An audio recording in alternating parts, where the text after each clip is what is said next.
मेरी फितरत नहीं पाबंदियों के साथ जीने की, गुलामी कब तक मेरे पाँव में जंजीर डालेगी। और मुसलमानों चलो अपने हाथ में पतंगा झंडा लेकर, यही पहचान दुश्मन का कलेजा चीर डालेगी। वो इंशाअल्लाह अल्लाह ताला ने चाहा वो कामयाबी की सीढ़ियों पर चढ़ रहे हैं और आवाम की दुआएं उसके साथ है।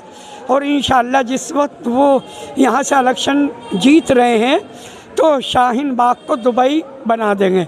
यहाँ के तो बड़े खबीस मरदूद लोगों ने हर शाख पर 3-3 उल्लू बैठे हैं, गंदगी गलाजत, माहौल बड़ा ख़राब कर रखा है। 10 साल में आप बता दिए कुछ चेंजिंग नज़र आई? हर जगह गंदगी गलाजत। तो आप सभी मीडिया से भी दरख्वास्त है कि आप तहज्जुद में उठ के शिफाउर रहमान भाई साहब के लिए दुआ कीजिएगा। दिल्ली के अंदर बड़े आराम से 2 विधायक शेर की तरह दहाड़ेंगे इस बार असेंबली में और आपके मिली मसाइलों को वो रखेंगे। देखिए, आप देख रहे हैं द लाइक इंडिया। मौजूद इस वक्त में ओखला में, और ओखला की सीट इसलिए बहुत हॉट कही जा रही है क्योंकि यहाँ पर असदुद्दीन ओवैसी साहब के जो है कैंडिडेट को उतारा गया और कैंडिडेट जो है इस वक्त सलाखों के पीछे है। बातचीत कर लेते हैं लोगों से। कैसा रहा आज का असदुद्दीन ओवैसी साहब का संबोधन और क्या उम्मीद? दिन में उन्होंने मार्च किया था जाकिर नगर से लेके खलीलुल्लाह मस्जिद तक। उस मार्च में ज़म्मे गफ़ीर था, बहुत पब्लिक थी। शाम में आज शाहीन बाग 40 फुटे पे खिताब किया था उन्होंने। इसमें कितनी भीड़ थी आपने खुद असेस कर लिया होगा।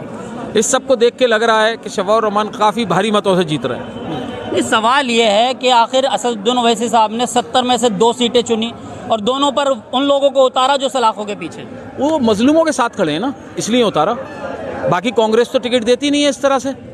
जिन पर पॉलिटिकल मुस्लिम मसाइल को उठाने में केस लगे हैं उन्हें आम आदमी पार्टी कांग्रेस कोई टिकट देगा नहीं, तो कौन देगा?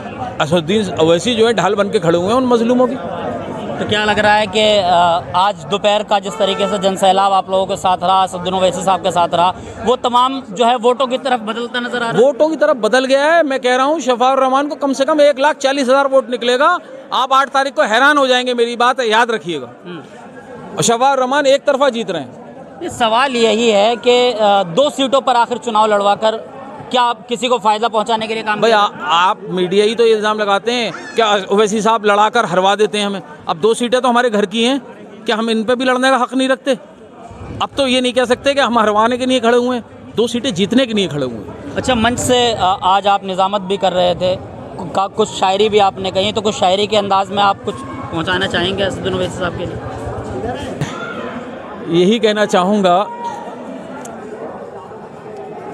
जब उसूलों पे आँच आए तो लड़ना ज़रूरी है। ज़िंदा हो तो ज़िंदा नज़र आना ज़रूरी है। ओखला की दानिश्वर अवाम से ये अपील है कि वो एक वोट, मेरे ख्याल से हिंदुस्तान में सबसे ज़्यादा ग्रेजुएट ओखला के अंदर रहते हैं जी, एक वोट उस शख्स को दें जो आपकी खातिर जेल में है। उसे जेल से बाहर लाएं। 5 तारीख को एक बटन पतंग पर दबाएं ताकि एक तरफा एक देख के कि वो बेचारा कोई दंगाई नहीं है। ये एक जजेस तक भी ये खबर पहुंचे कि ओखला की आवाम उसे दंगाई नहीं मानती है, वो एक पॉलिटिकल कैदी मानती है।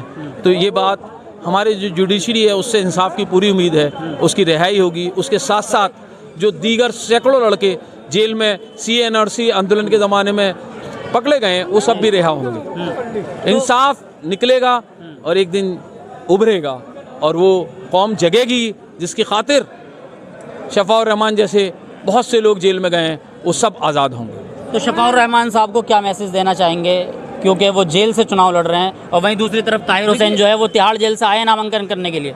देखिए साहब, शफाउर रहमान का तो ये है कि ये जो मोहब्बत दिख रही है, शफाउर रहमान तो यहाँ है नहीं, ना पैसा है। ये अवाम अपना ही पैसा खर्च करके मैं भी शफा के नारे के साथ लड़ रही है। हर शख्स ओखला का शफा बना हुआ है इस वक्त, तो उसी में तो ये इलेक्शन लड़ पा रहे हैं, वरना इलेक्शन कैसे लड़ते?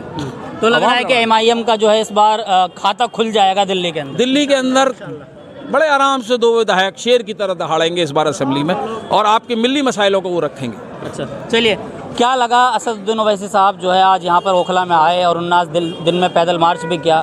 क्या ओखला की आवाम असदुद्दीन ओवैसी साहब पर किस तरीके से भरोसा जता पाए? मैं इस मौजू पे तो नहीं कहूँगा। जो हमारे यहाँ जामिया मिलिया, शाहीन बाग और ये जो बटला हाउस है, तो ये शिफाउर रहमान जो इंसान है वो भला और शरीफ इंसान है और पढ़ा लिखा है और ख़ानदानी शजरे वाला है और वो एक गरीबों का मसीहा है। तालीम, तरबियत, पढ़ाई लिखाई, पता नहीं कितनी ख़वातीन, कितने बच्चे उसके ज़रिए तालीम हासिल कर रहे हैं और वो जामिया का एक प्रेसिडेंट भी है, जामिया का स्टूडेंट रह चुका है।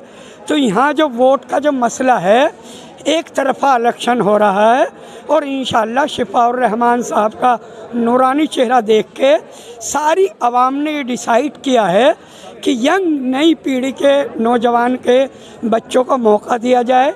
वो इंशाअल्लाह अल्लाह ताला ने चाहा वो कामयाबी की सीढ़ियों पर चढ़ रहे हैं और आवाम की दुआएं उसके साथ है और इंशाअल्लाह जिस वक्त वो यहाँ से इलेक्शन जीत रहे हैं तो शाहीन बाग को दुबई बना देंगे।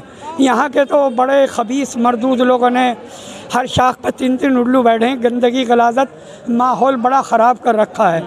10 साल में आप बता दिए कुछ चेंजिंग नज़र आई? हर जगह गंदगी गलाजत। तो आप सभी मीडिया से भी दरख्वास्त है कि आप तहज्जुद में उठ के शिफाउर रहमान भाई साहब के लिए दुआ कीजिएगा कि अल्लाह ताला, और हम मेरी आवाम से दरख्वास्त है कि सब लोग कंधे से कंधा मिला के शिफाउर रहमान भाई साहब को एक तरफा जिताने की कोशिश करें। ओके, अल शुक्रिन जज़ाकल्लाह। अल्लाह जी के 4 मिसरे अर्ज़ करता हूँ।